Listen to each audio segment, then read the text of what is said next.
So as anyone that's followed this channel knows, I own a skateboard shop. Right side. You see the shirt, the embroidery going hard today. This was a sample. This colorway wasn't actually for sale, but we did this logo on a couple colors, and we have two left. They sold crazy fast. Regular Supreme over here. So I wanted to talk about the skate shop, the skateboard industry, what it looks like right now as we come off of what was to believe the worst summer maybe ever in skateboarding.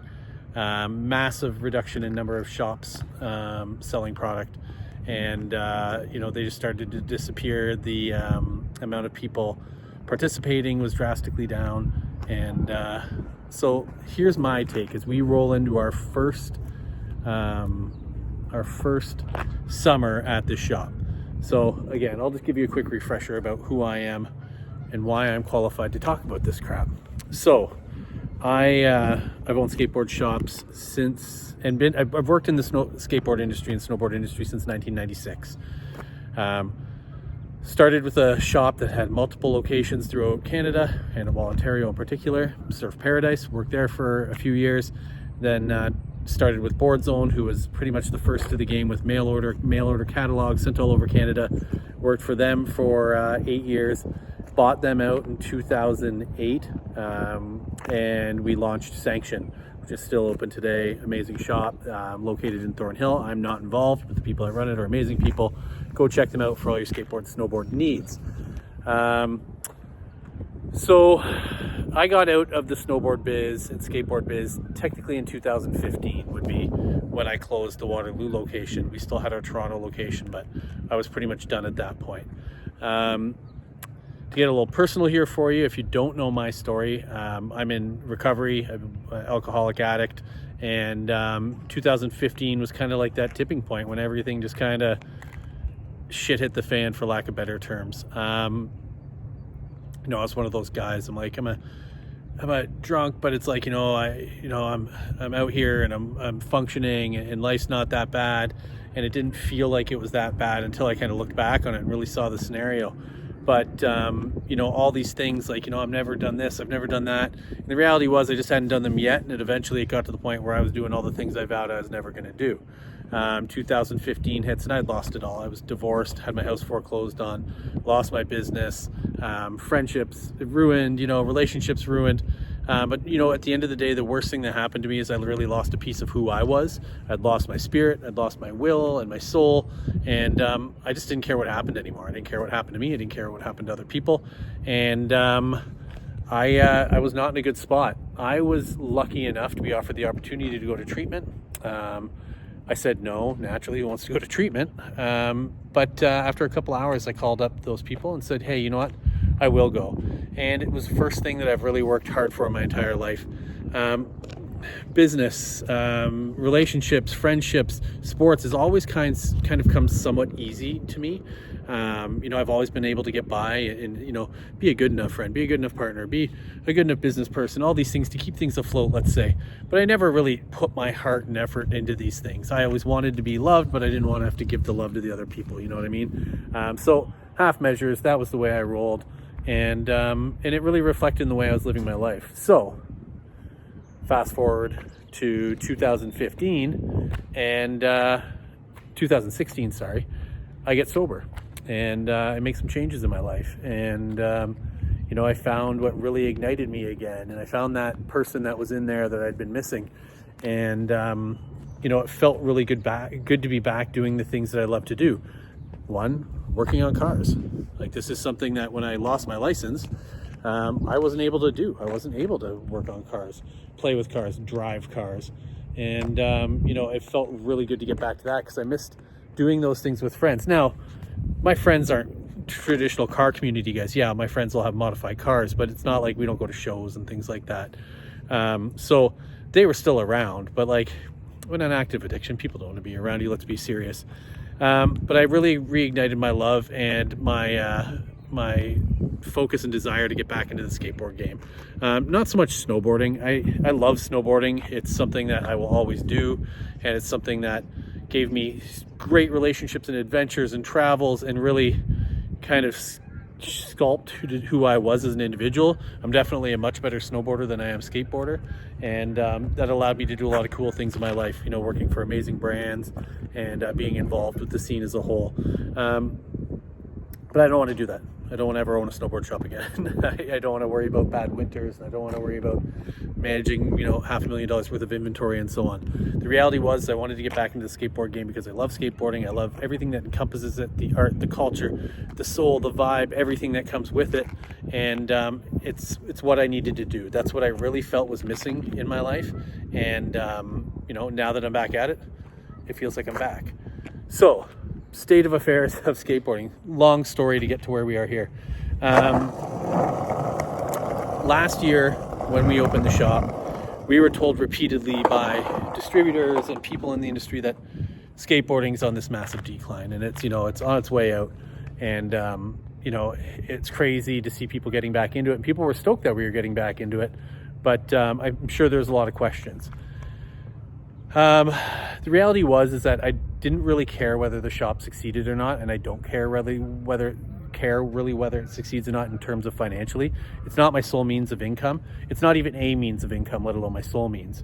But I'm doing it because I love it. So at the end of the day, whether I make this, you know, financially viable or not, doesn't really matter. But you know, I think it will be, and I know what I'm doing. I've done this a very long time. As they say, this isn't my first rodeo, but I honestly don't think there's anybody that could do it as well as I can anyways. This is what I've done all my life, and I've done it well for multiple different companies and my own. All right, so the skate scene and where we're at the end. So we opened our shop in August, and you know, we're establishing ourselves, so we didn't expect much foot traffic. We didn't expect this big drive of skateboarders coming in through our door, but it definitely did help that I had the backing of an amazing team. And I mean, like, our team riders, family, all those people that were good at spreading the word and getting the word out quickly. So right off the get-go, from our first opening, I had a dollar figure for expectations for weekly sales that I wanted to see us do. And it wasn't a break-even number. It was a number that I needed to hit to not only break even, but to also continue to stock the store. When I opened the store, I only had X amount of dollars, and that's all I could afford to invest at that point in time, because it was my cash going in, no credit involved, no terms from any of the suppliers or anything. So I had to go in with that, and I needed more inventory over time. So every penny that came into the store went back to buy more inventory. So our profits, everything keeps doing that to this day.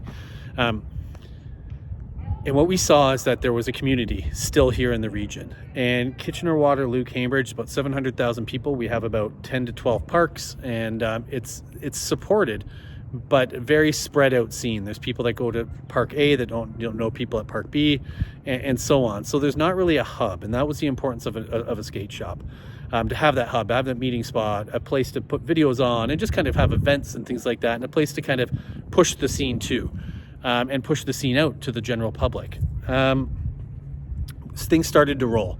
And as we opened, our grand opening was September 6th, 2024, we constantly exceeded that number we needed to do every week. Not greatly, but constantly did. And I was like, man, this is doing really well. It's just me operating it, no staff at this point in time. And it got to the point where I was like, you know what? I can hire somebody part-time up here. So I hired Chris, who's still with us today. And he started helping out a few days a week. And that was amazing. It really took a lot of pressure off me because I do have a full-time job. And it allowed the store to kind of start flowing a little bit easier that way. Played with different hours, things like that. And we continued to see it grow. Then came winter, and I had this complete expectation that we would do $0. I didn't think we'd make any money, period. Lo and behold, here we were. We weren't reaching that goal that I wanted to every week, but we were very darn close. And for, you know, the winter we just had, that was amazing. That's more than I could have asked for. So as we rolled into spring, once we got our first sunny day here, let's say a month and a half ago, boom, it was just on. And it was on, and it feels like it's on, like it was in like 2000, you know, maybe even late 90s. Like, it's popular all of a sudden. I don't know who was talking about it. I don't know what YouTuber or whatever kids are looking at nowadays that are influencing them. But for some reason, people that don't traditionally skate are coming in and buying skateboards. And they're coming in and saying, hey, I just want a skateboard, even if I just carry it around, whatever it may be. By all means, we're here to hook you up. We're here to set you up with what exactly will suit you to the best of your needs and abilities. And we've seen a ton and a huge influx of young women. and by young women, I should say young girls, even like under the age of 10 really getting into it, which is crazy to see too, because 30 years ago, that was pretty rare to see a girl get into it. So that's amazing too. So we see that growth. Also, we're seeing growth with kids that parents are coming in with saying, I don't know where little Johnny heard about this, but he wants a skateboard for some reason. And again, that's a sign to me that we're on a big turn up for the skateboard world. Put me 20 years ago and I'd be gatekeeping the hell out of this. I'd be saying, you know what, this is for skateboarders only. I don't want outsiders doing it. I wouldn't tell people how to get stuff, where to get stuff, so on and so forth. The reality is we can't gatekeep skateboarding, or skateboarding will die. We have to be ambassadors for it, push it, and anybody that wants to participate is more than welcome to participate. I think that's the way that's always been anyways. But when you're a teenager and you're kind of growing up, you want to be the cool skateboarder guy, I'm not going to lie. And today I see it very differently, but it took me some growing and maturing to see that. The reality is that skateboarding is so much more than just skateboarding. Like I mentioned earlier, it's art, it's culture, it's friendship. Some of the best friendships I have, if not my best friendships, are because of skateboarding. And it's amazing to see. And I will tell you that a month and a half into this spring, we are busier than I could have ever imagined. I have two employees now.